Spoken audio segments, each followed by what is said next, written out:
Welcome back to my channel. Today we are talking about dirty electricity. So the four most common causes of electricity pollution in the home are EMF, electromagnetic fields, magnetic fields, radio frequencies, and dirty electricity. Today I am going to bring in one of the foremost medical experts, Dr. Samuel Milham. And he has done over 60 years of research in this field. He's now over 90, and it's amazing that we have such a pioneer that we can actually tap into knowledge as well as expertise. Before you get to meet him, let's look at his bio. Dr. Samuel Milham is a distinguished epidemiologist and public health expert whose pioneering research has linked electromagnetic field, EMF, exposure to chronic diseases of the modern civilization. A graduate of Union College with a BS in 1954 and Albany Medical College with an MD in 1958, Dr. Milham also earned an MPH from the Johns Hopkins School of Hygiene and Public Health in 1961. His academic achievements include honors such as Alpha Omega Alpha and the Fuller Chemistry Prize. Dr. Milham's career spans decades of service and innovation in public health. He served as an epidemiologist with the Washington State Department of Health from 1968 to 1992, where he led groundbreaking studies on chronic disease and occupational health. His expertise extends to academic roles, including appointments as a clinical associate professor at the University of Washington and an adjunct professor of medicine at Mount Sinai School of Medicine. In his influential book, Dirty Electricity, Electrification, and the Diseases of Civilization, Dr. Milham exposes the connection between EMF exposure and conditions like cancer, cardiovascular disease, and diabetes. He warns of the health risks posed by modern technologies such as cell phones, Wi-Fi, and broadband. A recipient of prestigious awards like the Robert Carl Strom Foundation Humanitarian Award, Dr. Milham continues to advocate for safer coexistence with technology. His website is www.sammilham.com, and I will also have the link of his website in the description below. So let's get started.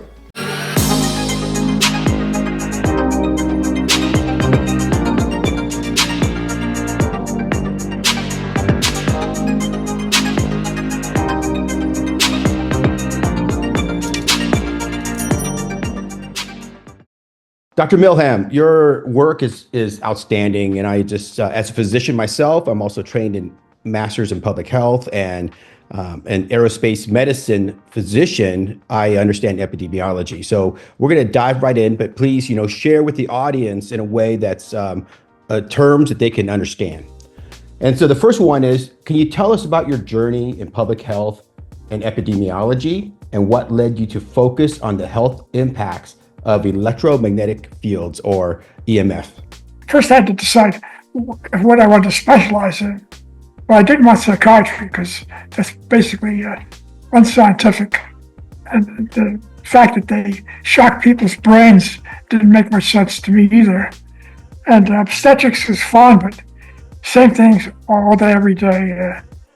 Drove you nuts.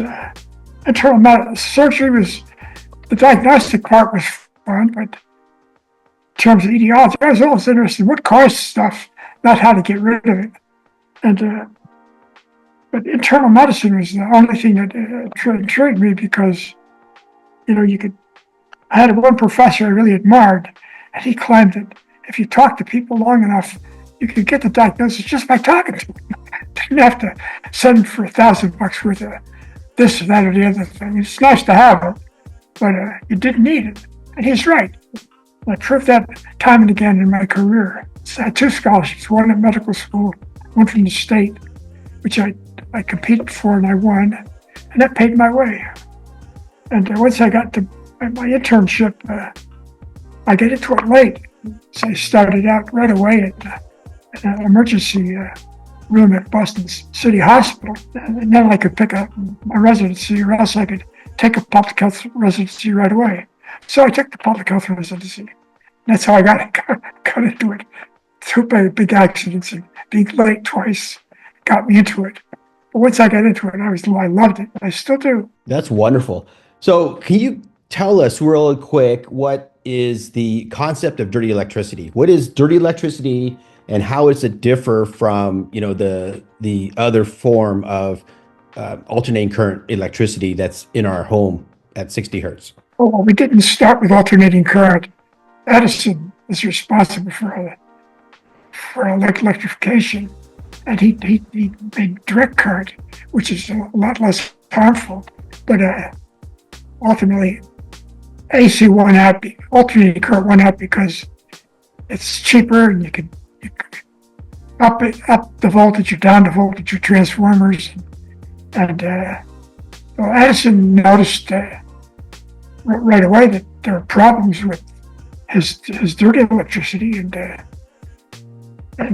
dirty electricity is caused by arcing and sparking and electric devices like transformers and wind farms are all electrically polluted because the equipment they use, high frequency voltage transients to what they put out. And that's what dirty electricity is. As if you clean up their output, it's okay. I've measured places that have electricity generated by wind turbines, and they're all dirty. And you can clean it up very easily. And most of the devices that make dirty electricity, you can get rid of it with resistors and other sorts of things. They know how to do all of this, just costs a little money. Yeah, so in your book, you talk about in the home, some common causes or sources of dirty electricity are like the dimmer switches, the smart devices, the smart motors that switch on and off, any kind of fluctuations that causes these little high frequency, and I'll put it up on the screen for our readers to see, is that, AC electricity is a perfect sine wave, but this dirty electricity are these very high frequency spikes that we see potentially in the sine wave of the AC current. The main problem with dirty electricity is it's in North America and in some places in Central and South America. Europe is free of it.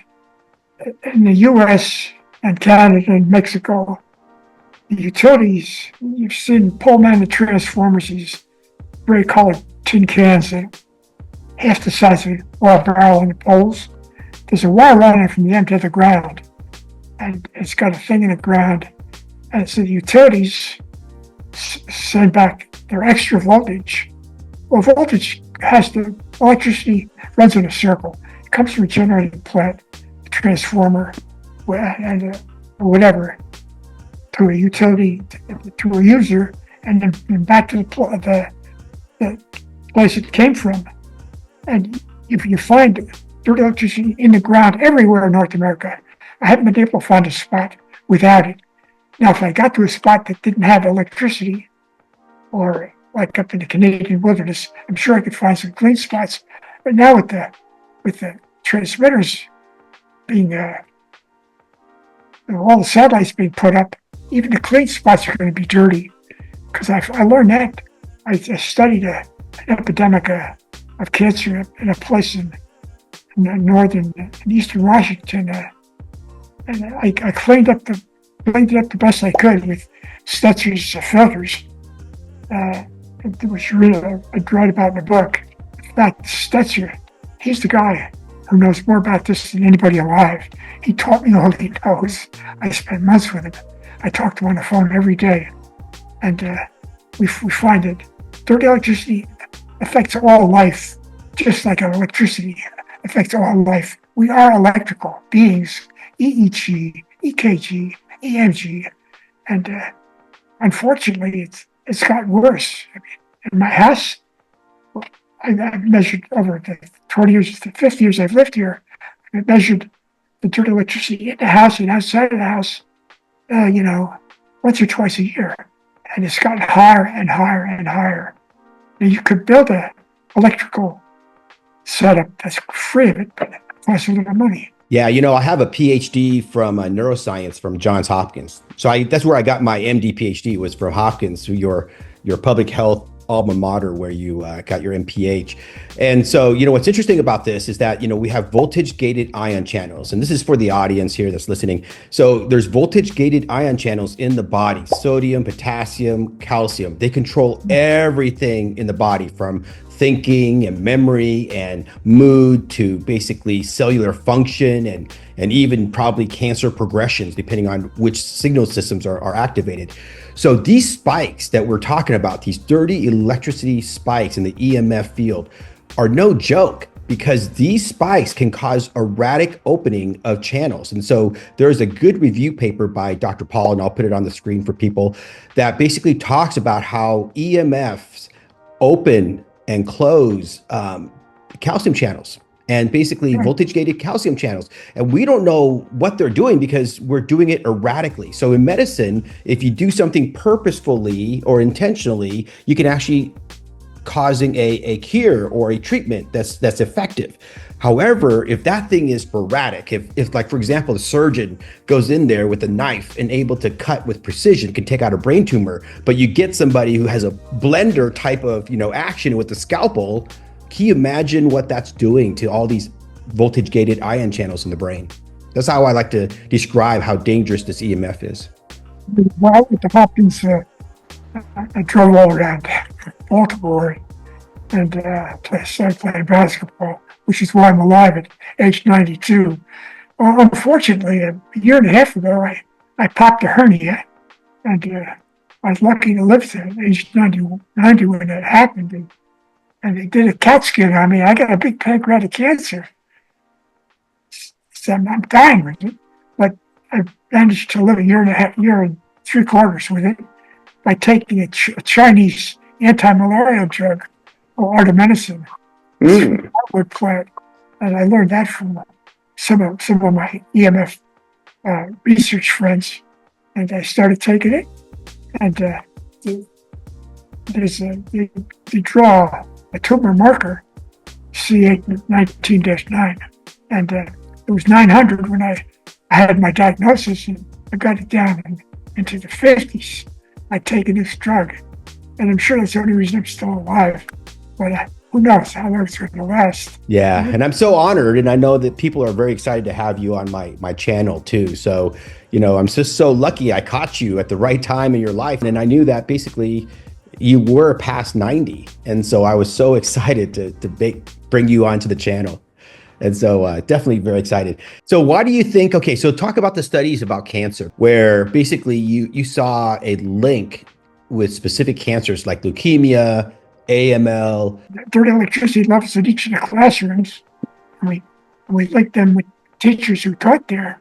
Those with high exposures to dirty electricity had higher cancer rates, higher levels of cardiovascular disease, higher levels of emphysema, suicide. It's not just cancer. It's a whole bunch of diseases. It's everything. And their urban rates in the early years before we energized the whole system, the data is just overwhelming. And it turns out that childhood leukemia is an EMF disease.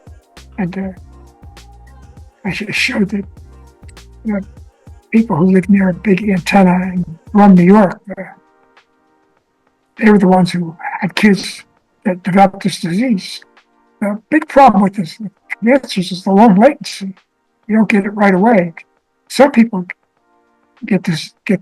show up the problems right away. Like Stetzer, who developed the meter. I walked into a dirty electricity place with him, and within a half hour he breaks out in a terrible rash on his chest, and it just bothers the hell out of him. Gets away from it, and it's gone in a day. So the stuff is biologically active. It affects your immune system. So for cancer, what do you think the mechanism, the biological mechanism in which dirty electricity causes tumorigenesis?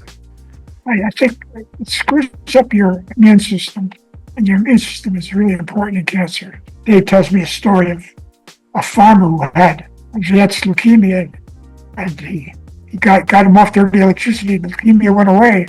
Now, I wish I could publish that, but I can't. And I've had people with diseases that disappear, in a month or two once you get rid of the dirty electricity. So I know it'll work, but it takes time to show it. So I want to emphasize that, because a lot of people, will say that there's not enough evidence and there's not enough clinical studies. It's high evidence. Exactly. My book. Yeah. Your book is amazing, and I'm going to make sure people know about your book. I worked for them for, 30 years. I could basically just follow my hunches and my work.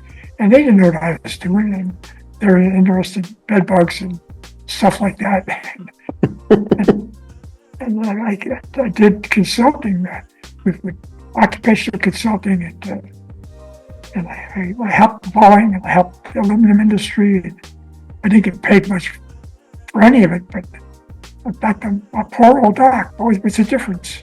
Had fun, I do it again. So I want to emphasize that in clinical medicine, if you and I remove something from the patient and they get better, but if we remove something from a community and the community gets better, we know that that's the agent, That's right? it. That's So in the school case, and I'll just since I've read it and it's kind of fresh in my memory, the school was having problems with behaviors and ADHD, and they thought it was the local cell phone tower. So they called you in to do measurements, and you went in there, you measured dirty electricity off the chain in the school. So you basically took these stressors. You're talking about behavior. Yes. Okay, yeah. Well, that was a Magenta study. I went into the classroom that the teacher was pitching about, and it was just a hotbed. And so I put the filters in, and Monday she called me and said, "Hey, the kids are all better.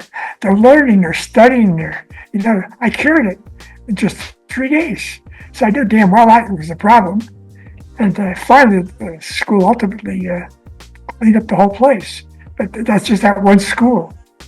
That's amazing. So I want to emphasize again, dirty electricity, the spikes in the EMF can cause spikes and a spike of activity in the brain. We just have to do those studies and measure it. I know that when I hook myself up an oscilloscope and in my home with dirty electricity and I flip on certain things, I can actually measure in that oscilloscope the dirty electric spikes off of my own body. So I know that that's measurable. So we just need studies. I measure my body too. I can also measure it in the ground and tell you where it's coming from.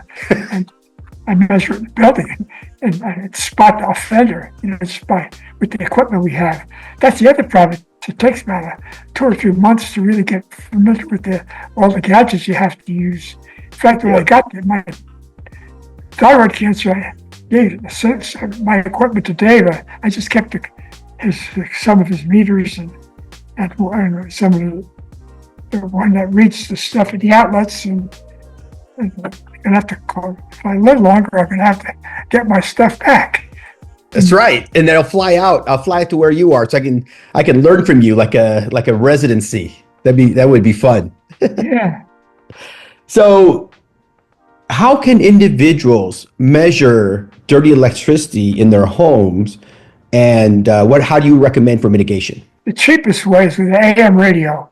You put it on the AM, make sure it's not FM. And when you get off station, just hear a zzz, and then walk around. And when that changes, that's dirty electricity. And that works, and it's cheap if they want to get a more definite, and order yourself a dirty electricity package and get a copy of my book from Amazon for $11, and it'd be the best money you ever spent if you could read. Yeah, I'll put the link of your book onto this video as well for people. And I listened to the audiobook, and that was also excellent. And it's not very long, like you said. It took about 3 hours to get through the whole book. But it's an outstanding book with a lot of resources. In terms of mitigation, what can people do to reduce the effects of dirty electricity in their homes? Well, it all depends on once you're diagnosed where the electricity is coming from. The hard one is going to be dirty electricity from the utility. Now, I cleaned up one place in eastern Washington, and it was still dirty. It was coming from space. It was coming from satellites. So I had them put a metal roof on their shed, on their house, and ground it. And it just added to the ground again, and they cleaned up the house. That's the hardest thing I had to do. Most other places you can, if you know where it's coming from, you just get rid of it. Like my computer is shut off at night. I'm only on it like now with you for an hour, and I won't be near it the rest of the day. Distance is important. What I like is to hike California, and a lot of these places that are burned up, I've been through them, and every one of them's got high levels of dirty electricity. And some places it's higher, some places it's lower, but it's all of them are high, you know? So you said something very interesting. So a metal roof, ungrounded, can generate more dirty electricity. Is that correct? It's ungrounded, trouble. It'll pick it up. Somebody actually in the discussion forum, in the Facebook group, that has an all metal house, and she went green, but she's having headaches and fatigue and all these other, issues. It's probably because the metal frame of her house is not adequately grounded. Well, in my house here, I measured the dirty electricity and the metal door frames, which extend down to the basement and into the ground. And so I said, she put 2 or 3 grounding wires on her house. She'd get rid of that problem. Oh, that's great. That's great. And then I want to ask you this question here. So I have a big group of 47,000 people who are earther and grounders. And so they get these grounding mats and they're plugging it into the outlet. These companies are telling them it's safe to plug into the grounding port of the outlet. But I'm measuring dirty electricity now from my outlet, from my home. And it actually gave me an arm ache. And so for 2 months, I had this arm ache, and I finally measured the dirty electricity. I basically then saw the dirty electricity and then switched over to, a grounding rod outside, and my arm ache went away within a week of switching out that rod. Okay. So what is your opinion on people plugging in to a dirty electricity outlet and how that will affect their health if they're plugging in directly to a dirty electricity source? What's what happened in the school, the worst room was the computer room. All these devices plugged into the same dirty outlet. The dirty electricity runs down the wire to the person using it. So a human body that's plugged into an outlet with dirty electricity, at the grounding port, that is definitely not a good thing, in your opinion. Absolutely not. It's going to shorten your life. And you look at U.S. mortality data, it's a whole lot worse than it is for comparable socioeconomic levels in Europe. And that's how it is. There's one more thing I want to ask you about radial tires and EMF. I found that to be very interesting because people are reporting in my discussion group that basically by installing a, kind of like a grounding strip to their car, they're able to alleviate car sickness. So can you talk about EMF in cars and how that's generated by those tires? It's even better than that. It's by steel building. By the car companies could fix that in a second by just going to non-conductive metal tires or plastic tires. And I know people who buy brand new Lexus and they just take off the tires and put it on fiberglass tires, and it cures them. In fact, another study I want to do is I want to get Japanese data because they drive it on the left side of the road and see if they get left arm melanoma compared to we get left arm melanoma in this country. And we interesting. Because it's down there by the motor, and the left footed. Great. Well, thank you so much. All right, so there you have it. If you have any other questions or any other topics you would like me to review, please post them in the comments below. I try to get to all the comments, but sometimes a little difficult because I am a full-time physician. What I do here on YouTube is a hobby. I enjoy teaching. I enjoy learning new things. And I think this is a very important public health issue. And the reason why I'm doing this is that I have a master's in public health as well. So as a physician with an epidemiological background, I am interested in the health of communities. So if there's something that's causing problems in a community, I am there to study it, to look at it, to learn from other doctors, learn from people like you. So I'm always learning from every single comment or questions, and even from the scoffers who want to come and give me a hard time. So if you like this video, please like, comment, and share, and also hit the subscribe button so that you don't miss my future videos. Until next time, I wish you health and joy. Thank you very much.